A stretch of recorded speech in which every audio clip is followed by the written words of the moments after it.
Kita mulai. Assalamualaikum warahmatullahi wabarakatuh.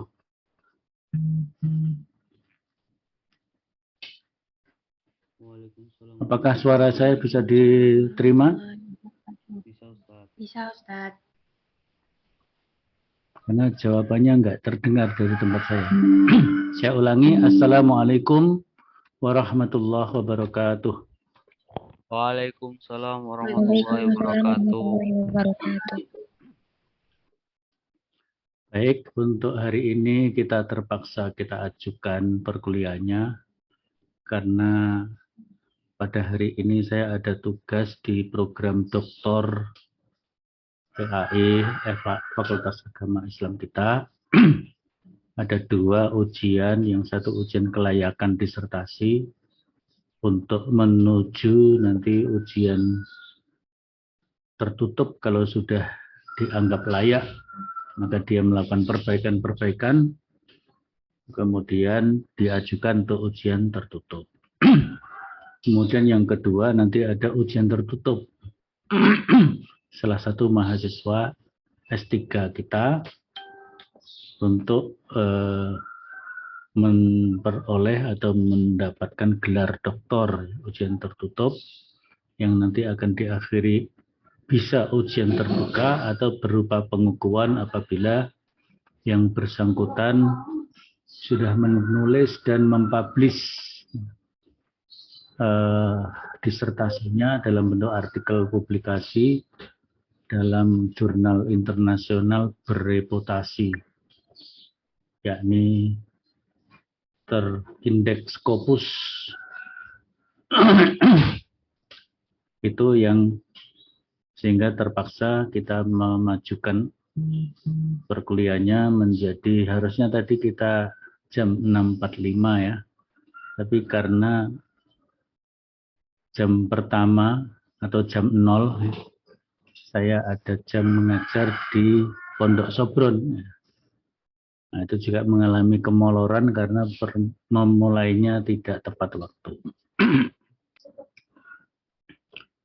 Nah, pada kesempatan pertemuan kali ini, saya ingin menjelaskan tema-tema kajian itu dan apa yang harus Anda lakukan ketika saudara menulis makalah presentasi.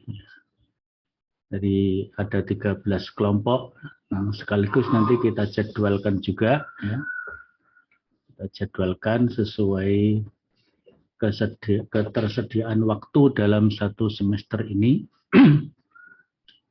Nanti sampai UTS dan ditampilkan berapa makalah.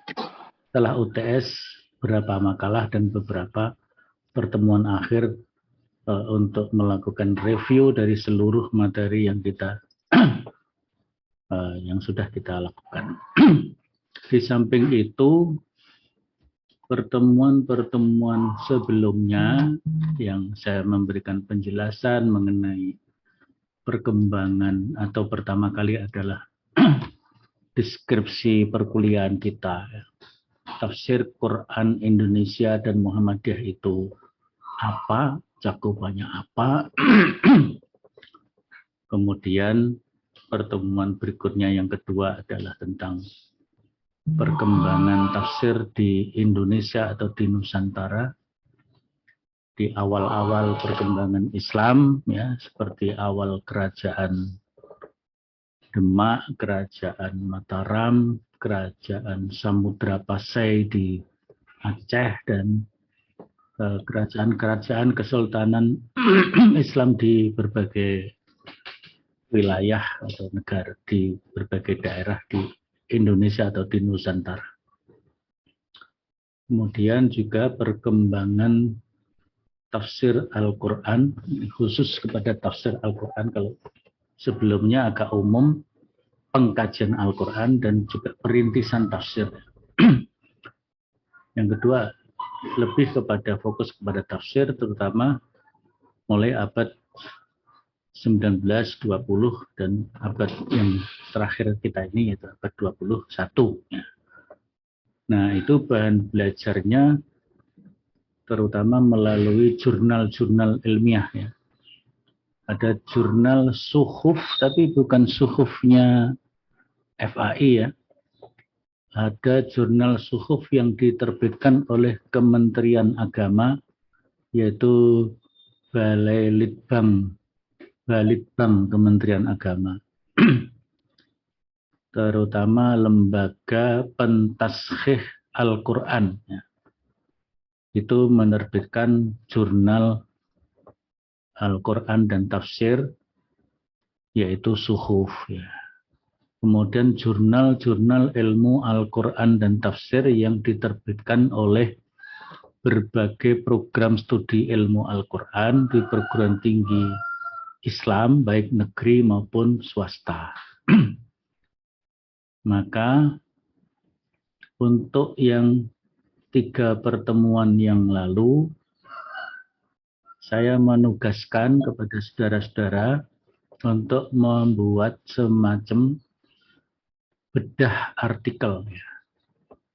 Jadi, tapi bedah artikel ini kemudian diakhiri dengan bentuk peta, ya, peta pemikiran. Peta pemikiran dan peta perkembangan tafsir di Indonesia.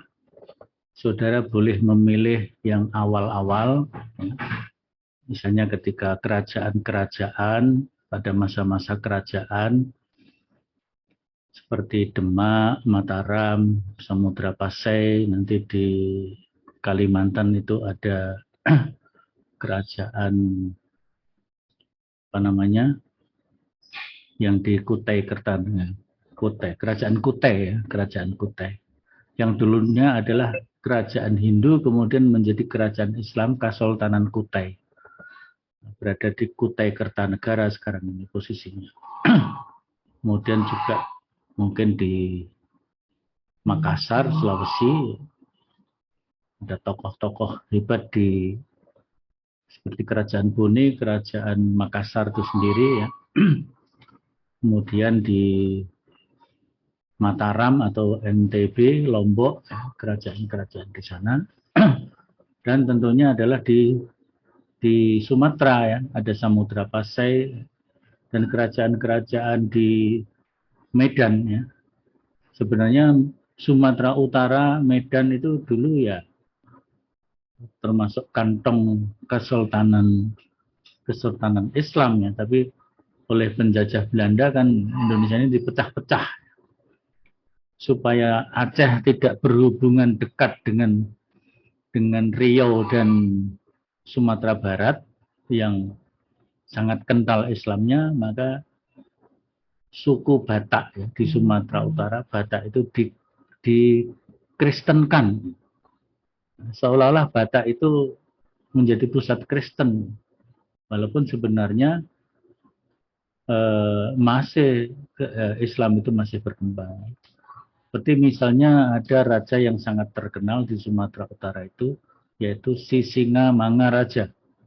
Sisingamangaraja ini kan dikenalkan ke dalam sejarah yang tertulis itu seolah-olah dia adalah seorang pemeluk Kristen, padahal dia adalah raja Muslim, Sisingamangaraja. Di situ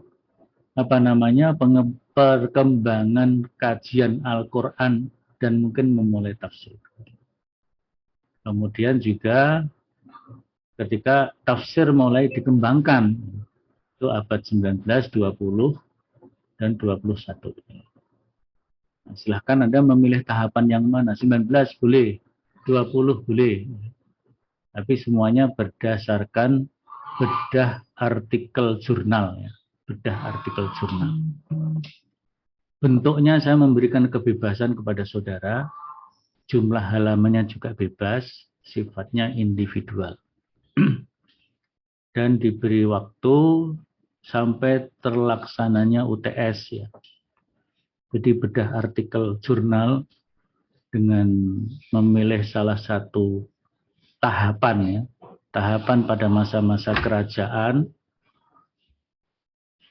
seperti tadi saya sebutkan Demak, Samudra Pasai, Kutai dan sebagainya. Kemudian tahapan abad ke-19 ketika Belanda berubah kebijakan dalam mencengkramkan kekuasaannya di Indonesia, dan bangsa Indonesia juga berubah dari mindset kerajaan-kerajaan kepada pergerakan nasional. Maka kemudian di situ sudah mulai ada perkembangan tafsir, ilmu tafsir.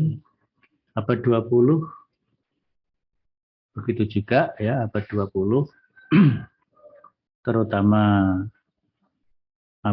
awal abad 20 berarti sebelum masa kemerdekaan, dan pertengahan sampai akhir abad 20 jadi masa kemerdekaan, sudah semakin pesat perkembangan tafsir ya, Al-Quran, kajian Al-Quran dan tafsir Al-Quran di Indonesia.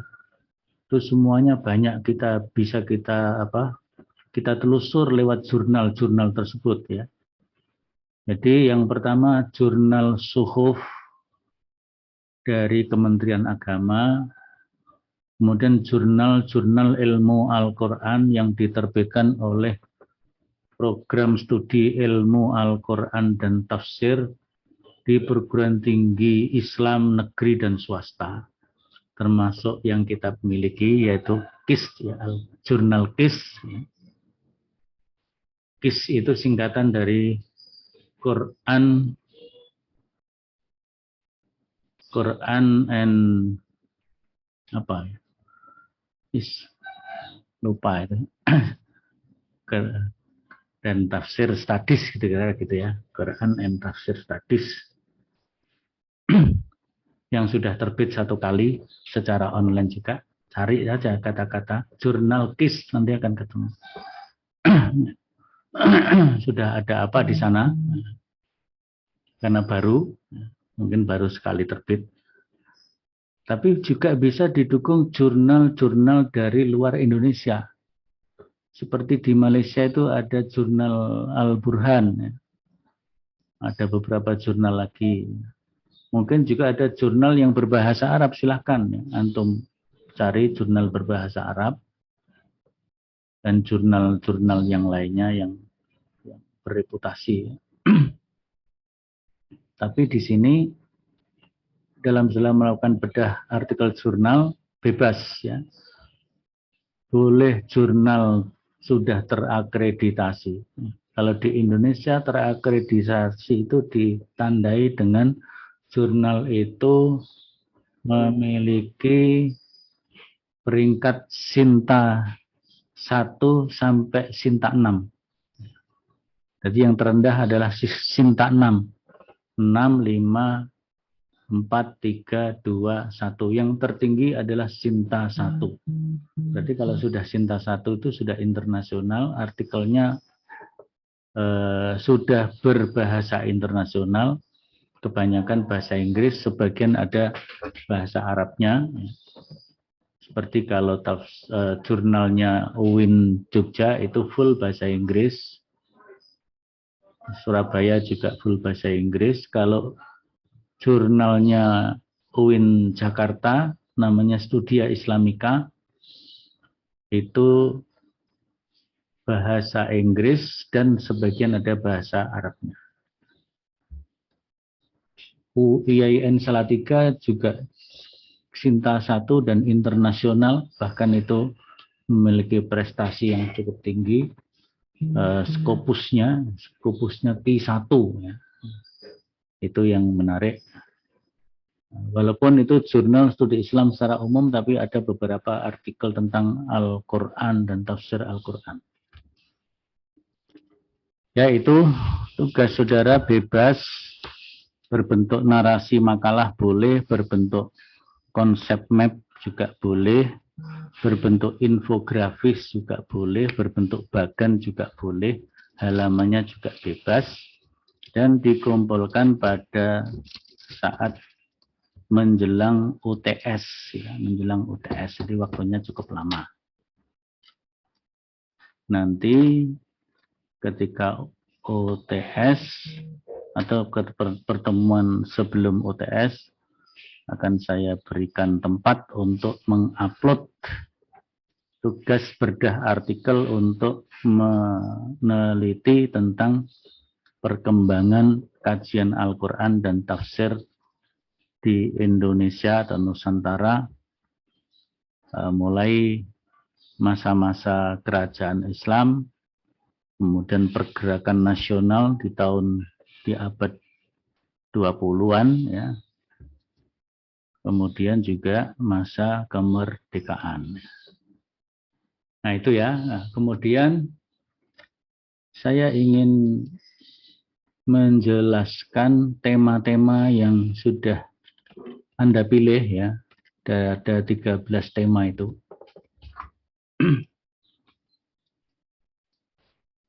Nanti akan saya beri uraian dan saya upload di psikologi.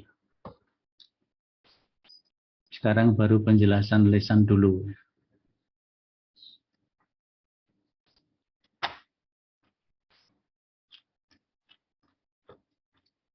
Ya, ini kelompok 1, tema 1, tafsir Quran bahasa Jawa Kiai Haji Raden Adnan. Nanti presentasinya bareng ya 1-2, yaitu Kamis depan. Dan tafsir Al-Quran bahasa Jawa juga namanya tafsir Al-Huda ya di sini. Kalau di atas itu nggak ada namanya, tapi kalau yang di sini itu ada namanya. Tafsir Al-Huda. Yang ditulis oleh Mbah Bakri Syahid ini juga tokoh Muhammadiyah, tokoh tentara, karena dia sampai berpangkat Brigjen, Brigadir Jenderal. Kemudian kalau Pak Kiai Raden Muhammad Adnan ini,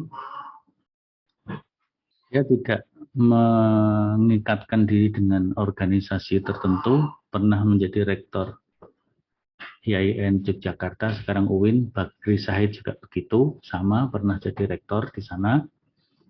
Tapi kalau Pak Adnan ini anak-anaknya, ada Abdul Hayy Adnan, ada Abdul Basit Adnan, itu menjadi tokoh-tokoh Muhammadiyah.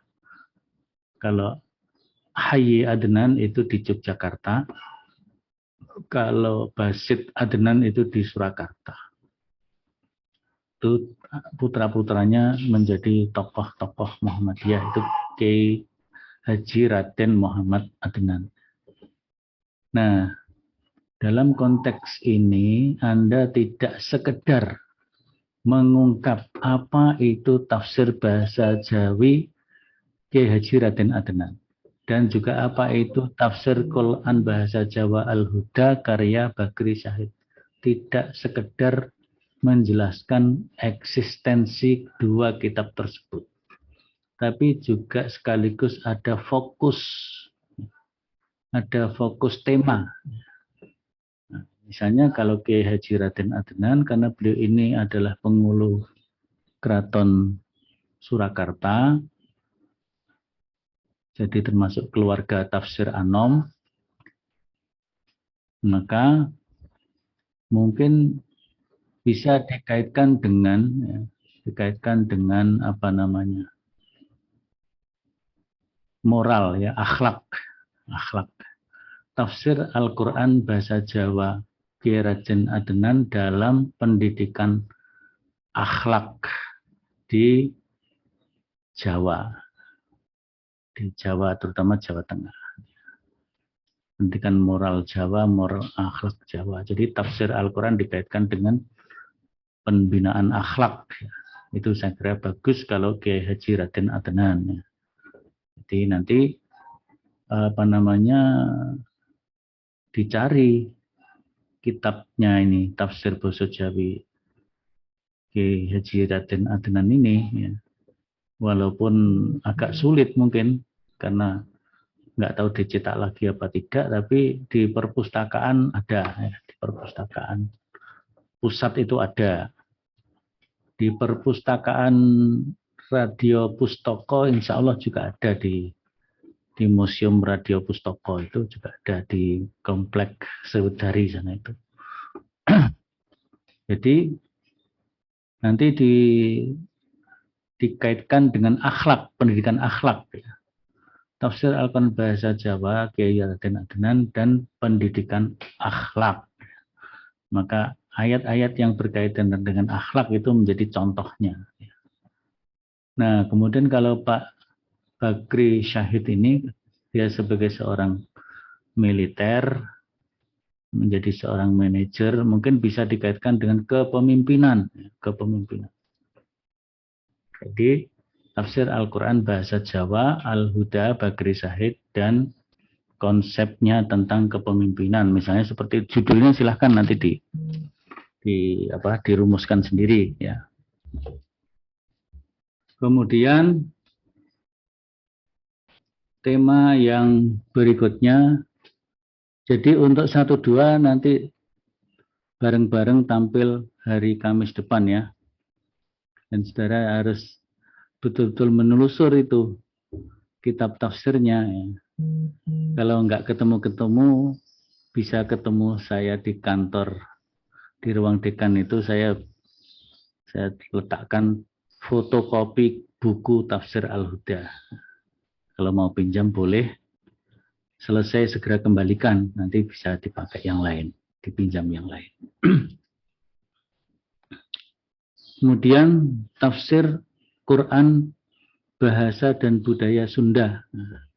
Bulan ini saya belum pernah melihat kitab tafsirnya, ya. Jadi Mas Hanif dan Aca ini harus, syukur kalau bisa mendapatkan kitabnya, dibeli, ditambah 1 untuk saya. Jadi kalau Anda perlu hanya 1 buku, Anda beli 2, yang 1 untuk saya, gitu, ya. Atau kalau Anda merasa tidak perlu, Anda beli dulu 1, kemudian Anda pakai untuk menulis dan menyampaikan makalah ini. Nanti setelah selesai, bukunya diberikan ke saya, nanti harganya saya ganti. Kemudian tafsir Al-Furqan, ini karya Ustadz A. Hasan, pendiri atau pemimpin pertama awal, ya, Persatuan Islam. Baik itu Persatuan Islam di Jawa Barat, Bandung, kemudian berkembang juga di Jawa Timur, terutama di Bangil dan sekitarnya. Ini tafsir Al-Furqan masih banyak bisa ditemukan juga, meskipun juga kemungkinan tidak tercetak lagi atau bagaimana. Di perpustakaan insya Allah ada. Saya kebetulan belum memiliki buku ini, ya, karena dulu sering meminjam di perpustakaan. Nah, ini monggo, kalau A. Hasan ini banyak berkaitan dengan fikih. Banyak berkaitan dengan fikih, jadi mungkin tafsir hukum apa gitu, ya, silahkan, ya, dipilih saja. Berkaitan dengan hukum atau dikaitkan dengan apa yang kira-kira antum semuanya, antunna, ya, Wafda, Rizka, Tiwi ini melihat tema besar atau arah tafsirnya Hasan ini di samping fikih kira-kira apa, atau fikihnya lebih kepada apa. Kemudian berikutnya tafsir An-Nur dan Al-Bayan. Jadi ini sekaligus 1, menginformasikan 2 kitab tafsir, penulisnya 1, Pak Hasbi As-Siddiqi. Beliau memiliki 2 kitab tafsir. Tafsir An-Nur itu tafsir yang rinci atau tahlili. Tafsir Al-Bayan itu tafsir yang ijmali. Al-Bayan itu 2 jilid, kalau An-Nur itu 4 jilid. Pak Hasbi ini dikenal sebagai seorang pendidik, ahli fikih, ya, ahli fikih, dan juga ahli tentang ilmu kalam. Maka beliau ada buku ilmu kalamnya, ada buku fikihnya, di samping tentu adalah buku ilmu tafsir dan ilmu Al-Quran. Ya, beliau ini termasuk multidisiplin dia kuasai, ya, dan hampir semuanya menjadi rujukan. Bahkan dosen-dosen senior seperti kalau di kita itu Pak Marpuji Ali. Pak Marpuji Ali itu ketika kuliah di IAIN Yogyakarta itu murid langsung dari Profesor Tengku Muhammad Hasbi As-Siddiqi ini. Dan itu banyak itu orang-orang dosen-dosen UIN, IAIN dan swasta, perguruan tinggi Islam swasta yang seangkatan dengan Pak Marpuji itu adalah murid langsung dari Tengku Hasbi As-Siddiqi ini. Maka beliau seorang pendidik, tapi juga seorang ahli fikih, bahkan dulu pernah juga menjadi anggota Majelis Tarjih PP Muhammadiyah. Kemudian juga beliau ini ahli tentang akidah atau ilmu kalam, ya, ilmu kalam. Silakan mau diambil ilmu kalamnya atau fikihnya atau pendidiknya. Ya. Kemudian tafsir Al-Quranul Azim Profesor Mahmud Yunus. Kalau tidak salah, kitab tafsirnya ini 3 jilid. Satu jilidnya memuat 10 juz. Jadi semuanya 30 juz. Dibagi dalam 3 jilid, masing-masing 10-10 juz. Termasuk tahlili, agak terinci tafsirnya. Nah, kalau Mahmud Yunus ini lebih kepada ahli ilmu pendidikan, baik itu pemikiran pendidikan maupun filsafat pendidikan. Sehingga kalau mahasiswa PAI atau tarbiyah yang lama-lama itu tentu mengenal banyak kitab-kitab atau buku-buku dari Profesor Mahmud Yunus ini. Nah, maka ini baiknya dikaitkan dengan pendidikan. Misalnya tafsir Al-Quran Mahmud Yunus dalam menafsirkan ayat-ayat pendidikan. Tapi kan semuanya mengenalkan kitab-kitab itu ya. Jadi kalau Al-Huda metode penafsirannya gimana, Pak Raden Adenan gimana, kemudian yang bahasa Sunda Kiai siapa namanya? Kiai Sanusi ya, Kiai Haji Ahmad Sanusi, metode penafsirannya bagaimana. Ahasan tafsir Al-Furqan itu metode bentuk penafsirannya seperti apa ya. Semuanya menggunakan teori-teori ilmu tafsir yang sudah antum pelajari ya. Bentuknya misalnya ada bentuk tafsir birra'yi, bil maksur, birra'yi, bil isyari. Metodenya ada metode ijmali, tahlili, maudhu'i, muqarrin. Coraknya ada corak ahkam, ada corak adabi ijtimai, ada corak ilmi falsafi, ada corak tasawuf, dan seterusnya ya. Jadi kalau corak pendidikan itu berarti bisa masuk ke adabi ijtimai, tapi kalau bisa juga masuk kepada ilmi falsafi bisa jadi yang pendidikan. Kalau yang seperti Al-Furqan, seperti Hasbi As-Siddiqi itu lebih kepada ahkam, ya, kepada ahkam. Nanti kalau yang Pak Sanusi yang bahasa Sunda, saya belum tahu kemungkinan apakah adabi istimai atau yang lain. Silahkan itu antum uraikan. Kalau antum menyebut tafsirnya Kiai Sanusi yang dari Sukabumi itu disebut bercorak adabi istimai, alasannya apa, buktinya apa, itu Anda sebutkan di situ ya. Berikutnya tafsir sinar. Tafsir sinar ini termasuk tafsir yang unik khusus di perpustakaan pusat, insya Allah masih ada. Kalau antum kesulitan Mungkin bisa ke Jogja di Perpustakaan PP Muhammadiyah Yogyakarta. Ya, bisa di sana, dan di sana tempatnya enak itu kalau kita membaca itu enak. Tapi memang tidak boleh dipinjam keluar. Kita harus membaca di situ. Nah, mungkin kalau Anda memilih mana yang tepat, kemudian coba minta izin boleh difotokopi apa tidak ayat-ayat atau halaman-halaman tertentu yang Anda perlukan itu. Kemudian tafsir Al-Azhar,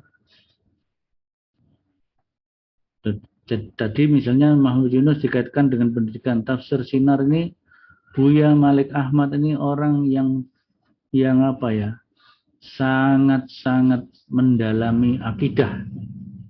Dalam ada 2 buku tentang akidah dan tauhid. Nanti ditelusur. Nah, misalnya tafsir ayat-ayat akidah. Tapi kan tafsirnya ini tafsir berdasarkan tertib nuzuli. Jadi urutan surat-surat yang ditafsirkan tidak urut seperti mushaf Al-Quran pada umumnya. Mulai Al-Fatihah sampai An-Nas. Kalau Buya Malik Ahmad ini, yang pertama tentu Iqra bismi rabbikal ladzi khalaq. Begitu terus gitu ya. Tertib nuzul, tertib turunnya Al-Quran, ini tafsirnya beliau ini. Tapi antum bisa lihat, cari di Google, ada juga tafsir berdasarkan tertib nuzuli yang ditulis oleh ulama di Timur Tengah. Saya pernah punya PDF-nya tapi tak cari-cari belum ketemu, tak cari lagi. Ya, Al-Azhar, Al-Misbah, monggo nanti dikaitkan apa ya. Buya Hamka misalnya sering bicara juga tentang moral ya, tentang moral dan akhlak ya. Boleh dikaitkan dengan akhlak ya. Sehingga nanti mencari ayat-ayat yang berbicara tentang akhlak boleh. Buya Hamka juga sering, karena ini bukunya macam-macam, beliau ini banyak banget ya. Karya intelektual Hamka ini sangat banyak dan bidang-bidang ilmunya juga luas. Jadi bisa ambil aspek moral karena beliau pernah juga menulis tentang itu. Seperti buku Lembaga Budi itu buku tentang akhlak ya. Atau buku tasawuf ya. Mungkin juga corak atau penafsiran ayat-ayat tasawuf, sufistik dalam tafsir Al-Azhar. Silahkan boleh ya ke sana. Tapi identitas tafsir Al-Azhar itu bentuk penafsirannya bagaimana, metodenya bagaimana, coraknya bagaimana, itu dijelaskan juga. Ya. Kalau perlu, munculnya tafsir Al-Azhar itu dalam kondisi seperti apa? Nah, yang kita kenal, Buya Hamka waktu itu karena sebagai dianggap lawan politik Bung Karno, ya. Bung Karno banyak dikelilingi orang-orang komunis PKI, maka tokoh-tokoh Islam termasuk Buya Hamka ini ditangkap dan dipenjarakan. Ya. Tapi justru ketika dipenjara, yang memang beliau ditahan di penjara tanpa pengadilan, nanti juga dikeluarkan tanpa proses pengadilan juga. Ya. Itu justru ketika di dalam tahanan beliau mampu menyelesaikan dan menulis dan menyelesaikan tafsir Al-Azhar itu. Beliau sampai pernah mengatakan, seandainya saya tidak di penjara, belum tentu tafsir Al-Azhar itu bisa selesai. Karena tafsir Al-Azhar itu bermula dari kuliah subuh beliau. Setiap subuh menafsirkan 1-2 ayat gitu. Kalau hanya menggantungkan kuliah subuh itu akan berapa tahun untuk bisa menyelesaikan tafsir Al-Azhar. Tapi begitu beliau ditangkap dan dipenjara, justru bisa menyelesaikan 30 juz tafsir Al-Quran Al-Azhar. Pak Kures juga demikian ya. Coraknya hampir sedikit sama. Pak Kures ini ahli tafsir, ahli ilmu Al-Quran. Monggo nanti angle-nya itu ya, tematiknya dilihat dari sisi mana. Hamka misalnya dari sisi moralitas bisa, akhlak ya.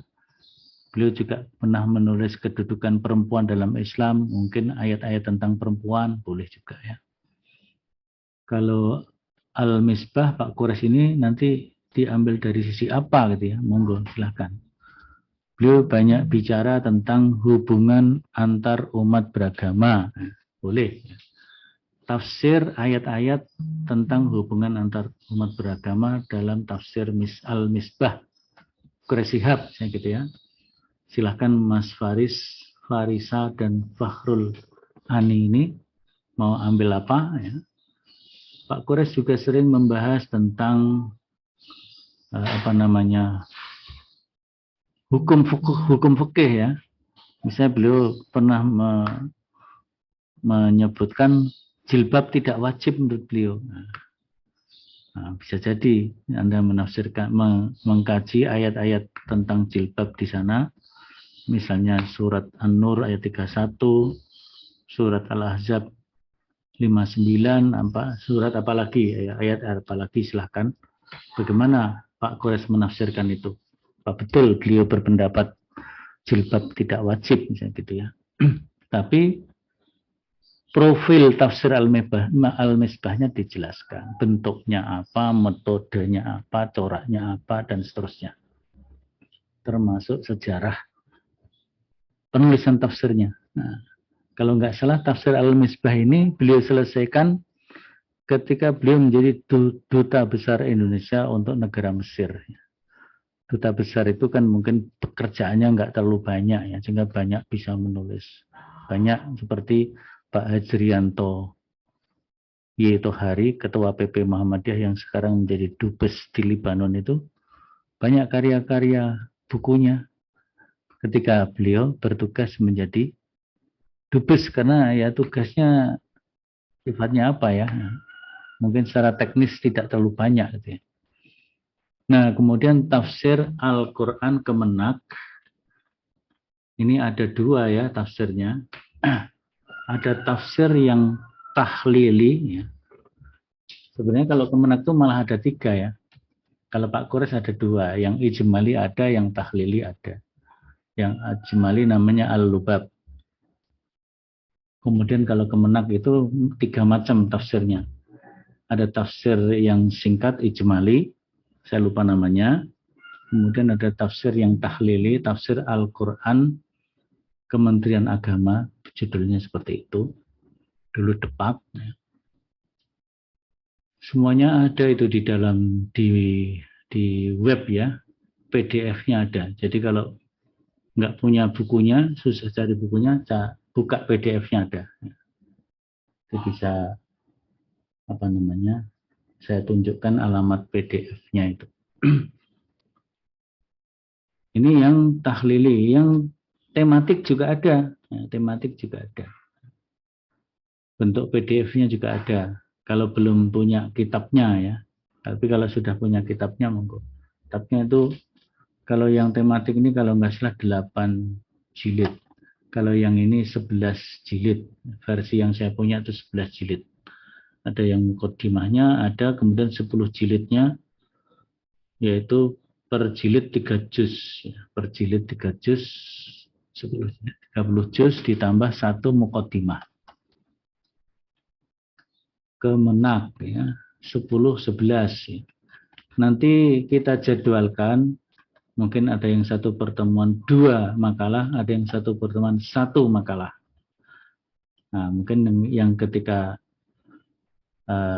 satu pertemuan 1 makalah, suatu ketika kita gabung dengan kelas A, ya, kelas satunya, sehingga yang kelas A 1 makalah, kelas B 1 makalah, bersama-sama kita dengarkan bagaimana kalau versi kelas A, bagaimana versi kelas B dengan topik yang sama gitu ya. Kemudian bisa saling diskusi antara kelas A dan kelas B. Baik, kemudian nomor 11, bukan 11, 10, 12 ya. Tarjamah Tafsiriyah M. Tholib. Jadi M. Tholib ini ceritanya sebagai seorang tokoh, pertama pernah menjadi tokoh Muhammadiyah, pernah menjadi anggota Majelis Tarjih Muhammadiyah wilayah Yogyakarta. Putra beliau itu ada di WMS ya, ada di FAI putra beliau, menjadi dosen Prodi PAI FAI UMS, yaitu Dr. Hafid. Ya. Beliau masuk UMS diamanati oleh orang tuanya Pak Tholib ini. Saya sudah terlanjur out dari Muhammadiyah, ya. Karena dia kan sempat di Majelis Mujahidin, kemudian sekarang mungkin apa itu ya? Apakah masih di Majelis Mujahidin atau apa? Beliau mengatakan kalau saya kembali ke Muhammadiyah agak susah ya, karena sudah terkotak ke kelompok tertentu. Ya. Maka beliau mengamanatkan kepada putranya, bisa kamu ke Muhammadiyah, ke UMS, dan kembangkan dakwah Muhammadiyah. Karena beliau merasa Muhammadiyah lebih efektif sebagai sebuah gerakan dakwah dibanding organisasi-organisasi dakwah yang relatif kecil gitu ya. Beliau waktu itu bersama Ustadz Abu Bakar Ba'asyir mendirikan Majelis Mujahidin, ya, tapi ternyata ada dinamika, akhirnya beliau berpisah, ya, berpisah secara pemikiran, secara manhaj dengan Pak Kiai Haji Abu Bakar Ba'asyir. Ya. Setelah Abu Bakar Ba'asyir keluar dari Majelis Mujahidin mendirikan Jamaah Ansor Tauhid waktu. Kemudian berubah lagi ya.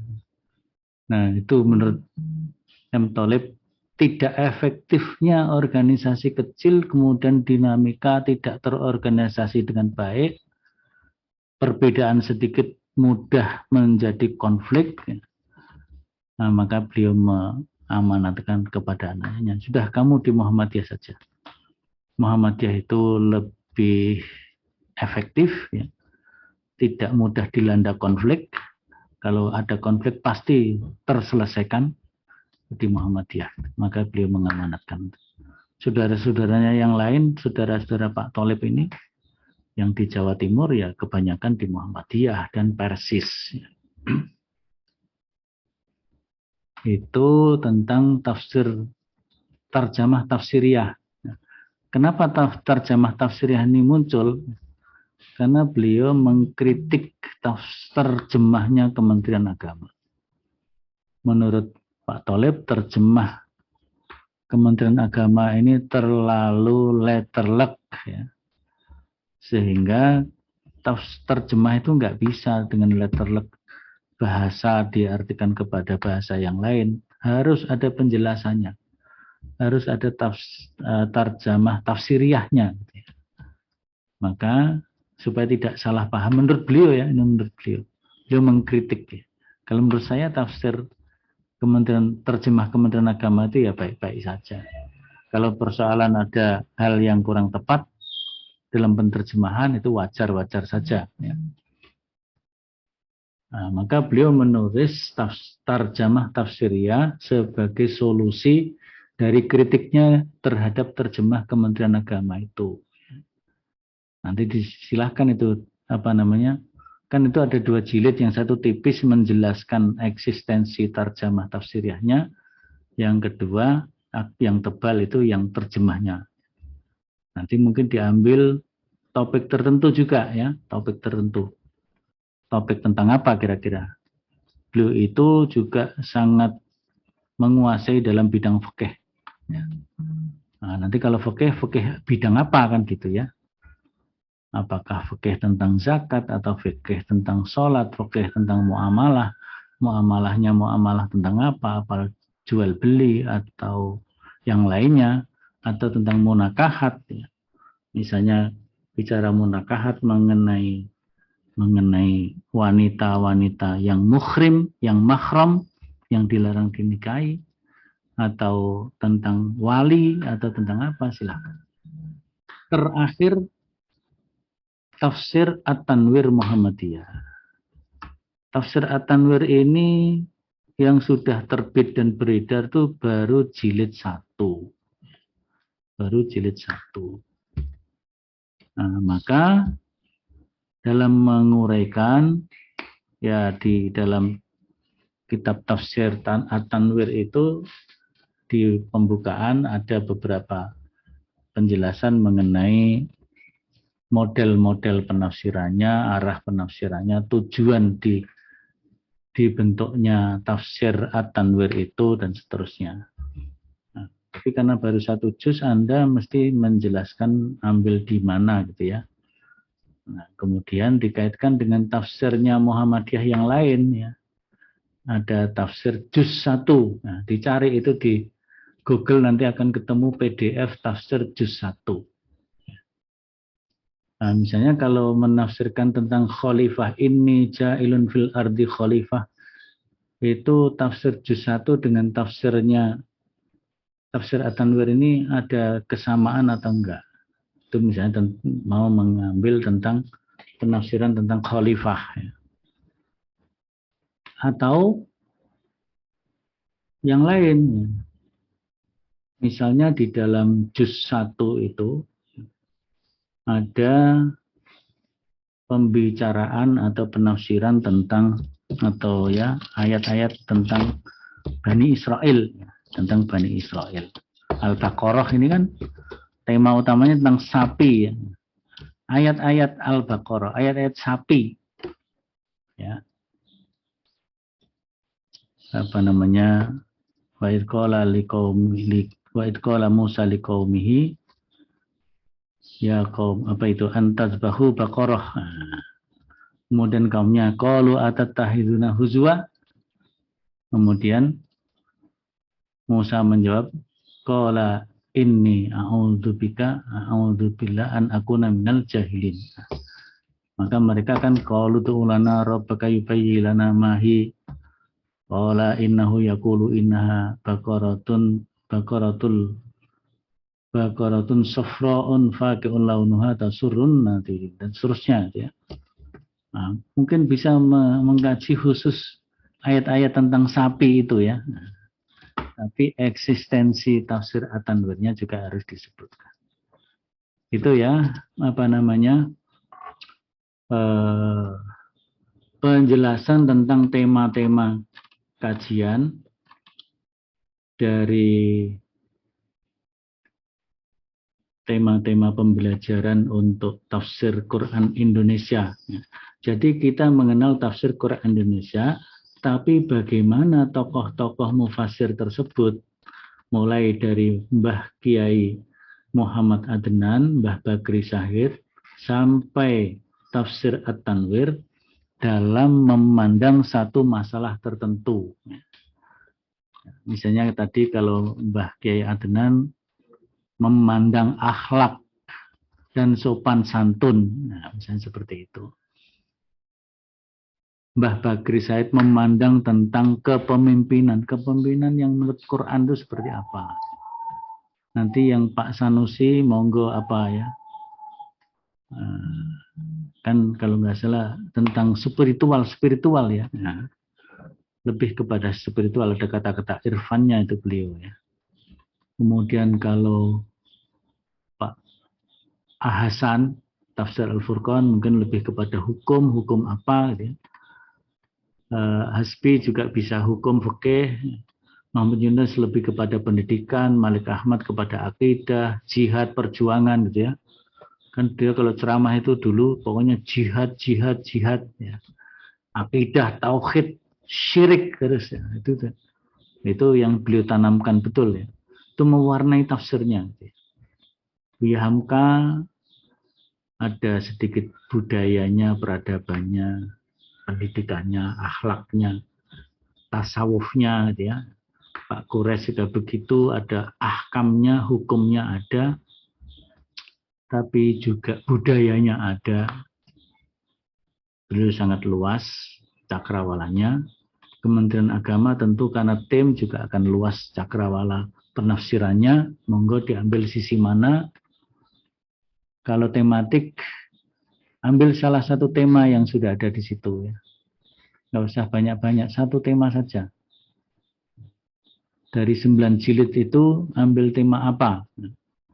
Ada tema kemiskinan, ada tema gender dan sebagainya.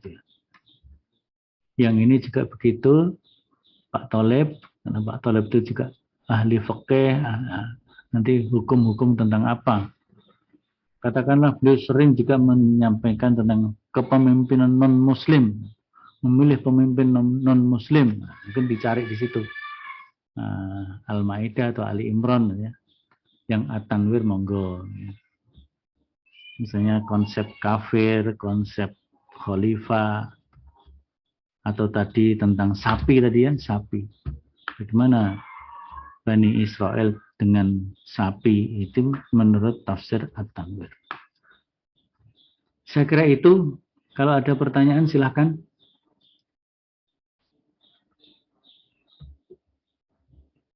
Halo? Mendengar apa enggak ini?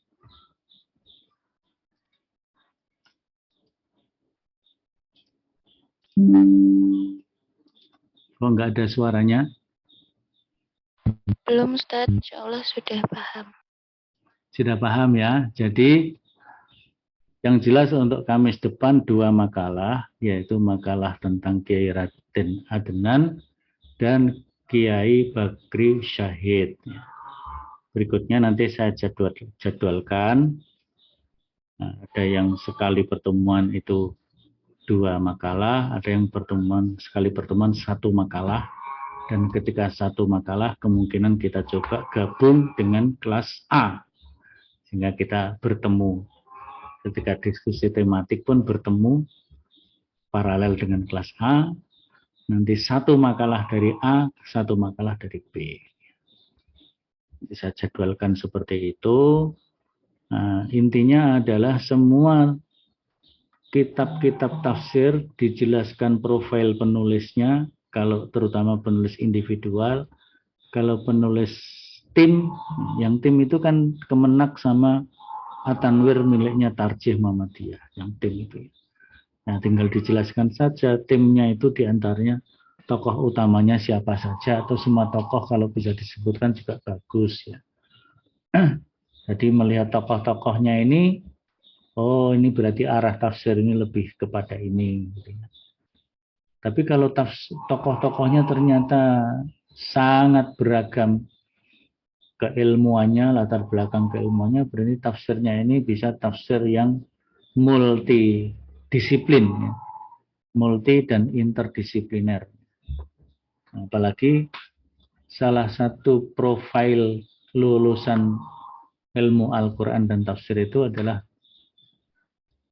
kalau S1 mufasir pemula dengan keahlian penafsiran Al-Quran yang multidisipliner dan interdisipliner.